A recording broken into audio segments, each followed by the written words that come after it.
y a 100 formes d'épilepsie connues. Ils peuvent survenir à n'importe quel âge, donc une épilepsie peut débuter chez le nouveau-né comme chez la patiente âgée. L'image qu'on utilise parfois pour décrire une crise d'épilepsie, c'est l'orage. Cette métaphore reprend bien cette brutalité de crise et également ça reflète le danger de dégâts qui sont associés à des crises. L'éclair reprend un peu l'aspect électrique qui est le dysfonctionnement du cerveau que nous appelons après une crise épileptique. Une épilepsie normalement arrive sans annonce et ça pose une grande partie des problèmes associés à une épilepsie, c'est cette imprévisibilité.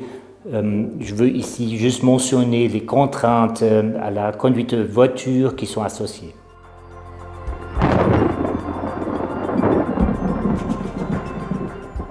L'épilepsie sont des maladies neurologiques du cerveau chroniques. Heureusement, la grande majorité, donc environ 70%, on contrôle bien avec les médicaments. Donc il y a 70% qui sont sans crise, donc ça c'est la base pour une bonne participation dans la vie.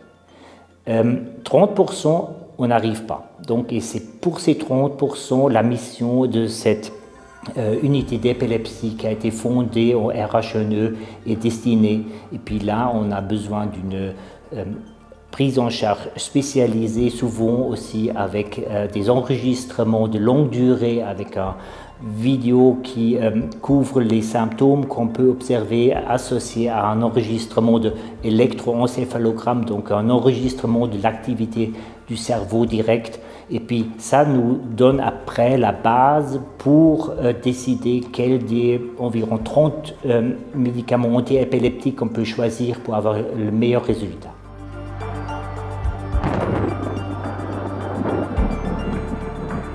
C'est vraiment important qu'un patient puisse avoir un taux de médicaments dans le sang qui est stable. Si on fait un enregistrement de longue date à but thérapeutique, on arrête les médicaments pour déclencher une crise.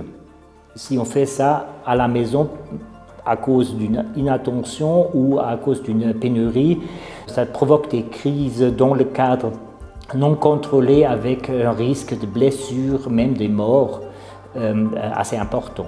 Il y a déjà eu des initiatives du comité de la Ligue contre l'épilepsie auprès des institutions politiques pour élargir les réserves médicamenteuses en incluant également des traitements antiépileptiques dans ce stockage obligatoire pour permettre une sécurité pour nos patients épileptiques en Suisse.